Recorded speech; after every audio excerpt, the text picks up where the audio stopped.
네, 오늘 말씀은 에스더서 2장 1절에서 18절입니다. 상황을 한번 볼게요. 우리 아하수에로 왕이 술을 거하게 드시고 사고를 치고 나서 이 술 마신 분들 특징이 있어요. 다음날 되면 반드시 후회합니다. 내가 왜 그랬지? 네, 후회하는 거예요. 내가 왕비 괜히 내쫓았네.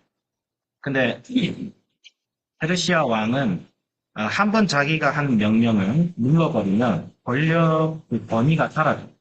그래서 왕은 한 번 자신이 내린 명령을 물릴 수가 없습니다. 그래서 명령을 해서 조서에 도장을 찍으면 그거는 취소될 수가 없는 거예요. 그러니까 술 취해서 홧김에 왕비를 내쫓는 명령을 했다가 어떻게 됐어요? 그 전 국민이 다 알게 된 그 명령을 내렸다가 이제 후회하는 거예요. 그러니까 이제 신하들이 이제 권력자의 비위를 잘 맞춰주는 게 참 권력을 얻는 비결이다. 이게 잘 느껴집니다. 왕비를 새로 맞이합시다. 이렇게 하는 거예요. 그래가지고, 잘 됐다 해가지고, 이제, 우리 조선으로 치면 금혼령 내리죠. 금혼령이 뭐냐면, 세자가, 세자가 이제 세자비라고 하죠. 세자의 아내를 세자비라고 하죠.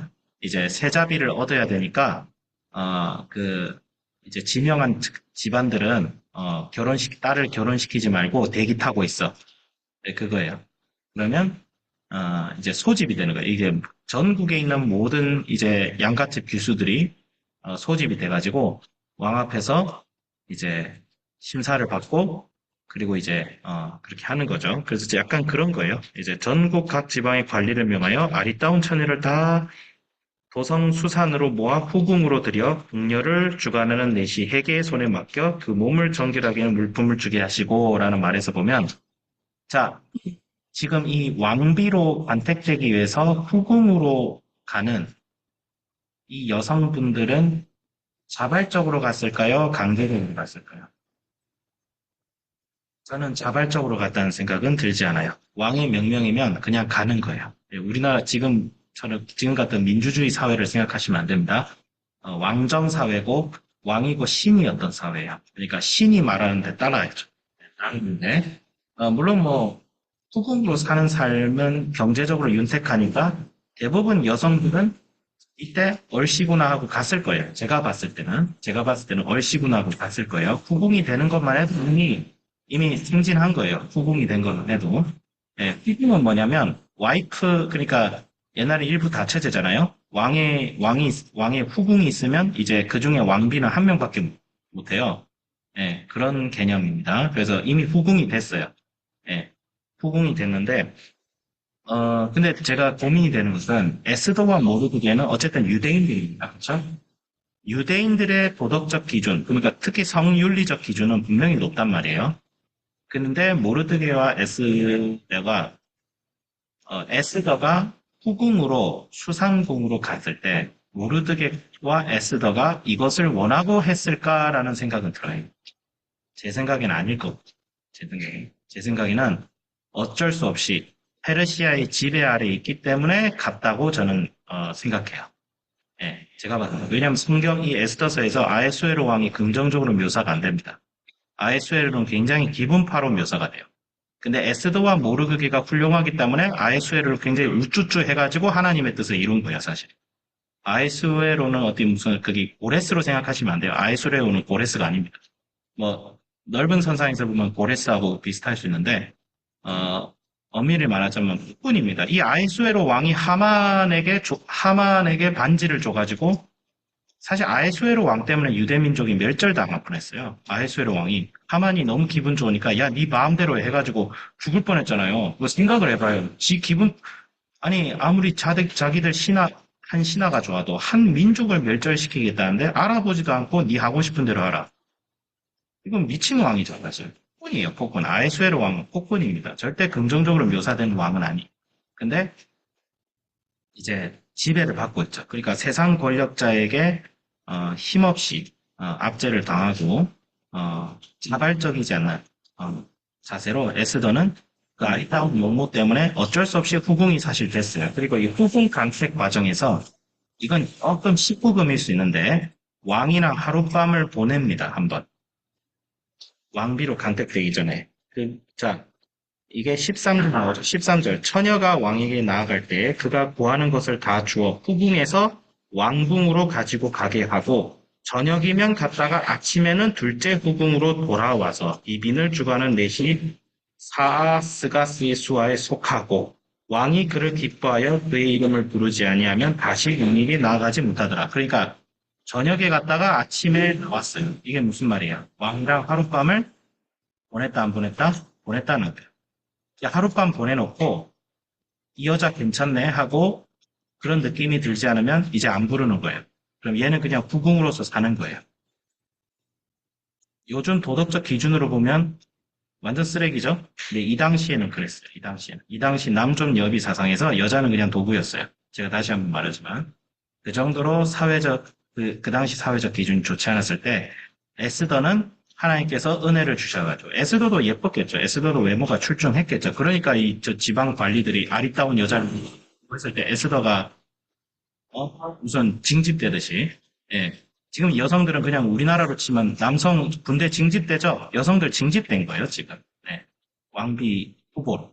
그래서 갔어요. 에스더가 거기서 은혜를 얻어가지고, 왕비가 됩니다. 이걸 우리가 어떻게 해석을 하냐면, 에스더가 결국 아헤수에로 왕의 왕비가 된 것은 하나님의 전적인 역사의 주관의 결과입니다. 근데 에스더나 모르드게는 이 당시엔 그걸 몰랐을 거예요. 근데 하나님께서 왜 에스더를 아헤수에로 왕의 왕비로 세우셨을까? 그 이유는 아헤수에로 왕의 신하들 중에서 유다 민족을 멸절시키고 하나님과 원수된 짓을 할 자들이 존재했더니 그가 바로 하만입니다. 하만은 아각의 자손이라고 하는데 아각은 어떤 민족이, 아각 자손은 어떤 자손이냐면 옛날 그 이스라엘 사울 왕 때 이스라엘을 대적하여서 하나님의 백성과 그의 나라를 대적했던 민족. 네, 뱀의 자손입니다.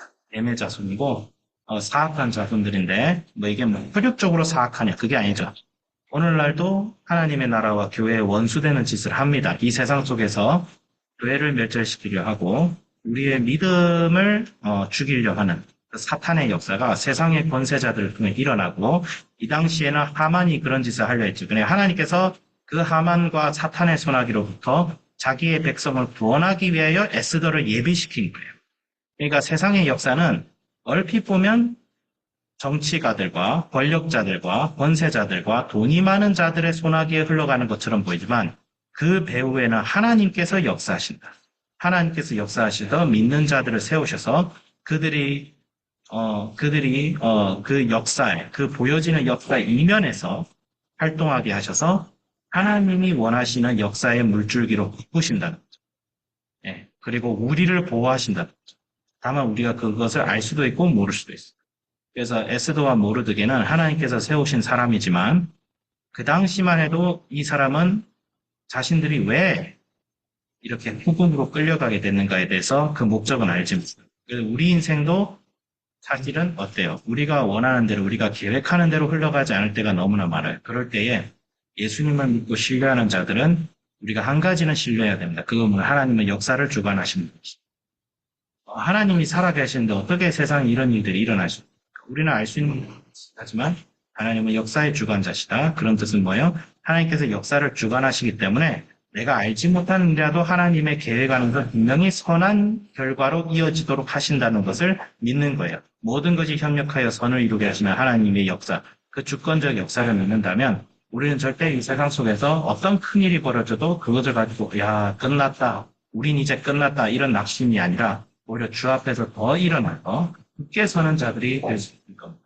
이 에스더가 나중에 유대 민족을 위해서 기도하며 목숨을 걸고 왕 앞에 나가는 용기를 보입니다. 우리가 그것을 보면서 느낀 것은 우리가 이런 사람이 되었구나. 우리가 이 세상에 수많은 예수님을 알지 못하고 이 땅에 악과 거짓된 것이 가득한 이 세상 속에서 정말 우리가 주님 앞에 나와서 이 세상을 위해서 기도하는 그리고 이 세상을 위해서 나서는 그런 자들이 돼야겠다. 저부터 그런 자가 되겠고 우리 한비전 친구들도 이것을 위해서 실력을 갈고 닦는 물론 에스더처럼 강제로 끌려가는 일은 별로 없을 거예요. 네, 뭐 우리가 무슨 요셉이나 에스더나 알죠. 네, 그래서 요셉과 에스더가 약간 좀 비슷한 면이 있어요. 그런 면이 있었고요. 그래서 정말 우리도 그런 사람이 돼야겠다. 네, 적용을 해보면 하나님은 역사의 주권자시다. 이걸 믿고 낙심하지 말고 오늘 하루를 승리하자. 이렇게 적용해 봅니다. 기도하겠습니다. 하나님 아버지 감사합니다. 자기가 어디로 가야 될지 알지 못하고 후궁으로 끌려간 에스더를 상상해 봅니다. 그 에스더를 보내는 모르드게의 심정을 상상해 봅니다. 주님, 악한 권세자가 하나님을 알지 못하고 야반적인 풍습으로 지배하는 그 악한 세상 속에서 하나님 아버지 그들은 어떻게 살아갔을까를 생각해 보면 오늘날 하나님을 알지 못하는 정말 교회는 교회답지 못하고 복음은 사라지는 것과 그런 세상 속에서 우리 믿음의 사람들은 어떤 자세로 살아가야 될까를 잠시 엿보고 힌트를 얻습니다.